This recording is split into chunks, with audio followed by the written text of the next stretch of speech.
you think social media has affected students' ability to resolve conflicts? I think social media can be really useful in many ways in terms of building community, but I actually believe social media can be a detraction from building the community and resolving conflict. Because students think that they can connect with each other virtually, it takes away some of that face-to-face time. In essence, it means that housing professionals have the ultimate job security in terms of mediating roommate conflicts. I think in some ways it's giving students another venue to resolve conflict. I think the challenge for both students and myself as a practitioner is finding how to sort of mediate that venue at this point. Because it's so free, because students choose to engage in many different ways, it's really tough to kind of decide on what's the best way to engage. So I think that's the challenge, just trying to figure out how to engage. But social media, I think, has given students another outlet. I think that's a tough one. There's a lot of ins and outs to that question. I think that the ease of social media for students allows them to put their thoughts and opinions out there right away.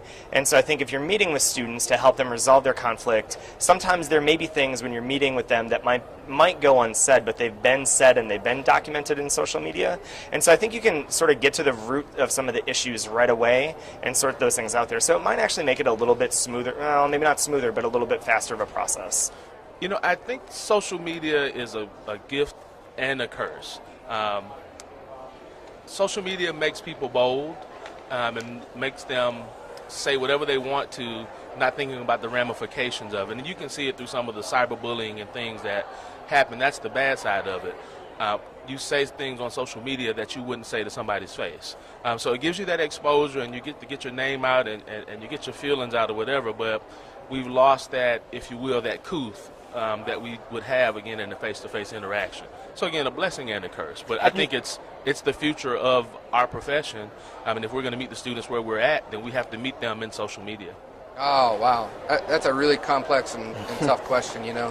I think oftentimes we look at, I'm going to talk about this in my session a little bit later, actually. I think we look at social media and we make a couple assumptions based just on what we sort of see, and we always go, oh, this is a bad thing. We see social media, everybody's on it, everybody's got their face in their phone as they walk around. It's got to be a really bad thing. I don't think it always has to be a bad thing. I think there's some real opportunities here with social media and with the interconnectedness of the world now to do some things a little bit differently, particularly from a staff perspective. So, you know, you can use social media to make roommate matches, and there's a lot of research on that, a lot of data on that, and there's a lot of data about how beneficial that might be. But the beauty of it, the beauty of making those roommate matches through a Facebook and empowering students to do it on their own, is that now they look at you in a different way.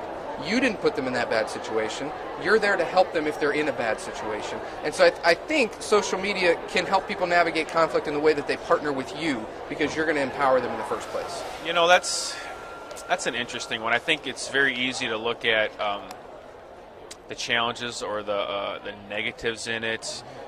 You know, we send out room assignments in early July, and within a week or two, we've got call after call saying, I looked up my roommate on Facebook and I saw pictures that concern me. Sometimes the phone calls are from the parents.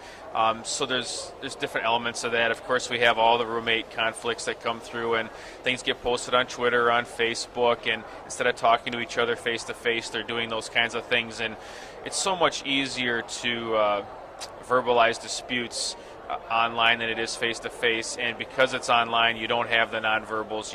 It's hard to gauge meaning from it, so it makes it far more challenging. But on the other hand, it is increasing communication, and I think if we can find a way to tap into communication as a hybrid and utilize what they're doing online and integrate some of the face-to-face, I actually think we can enhance it because it does increase communication. It's just a different form than what some of us have been used to.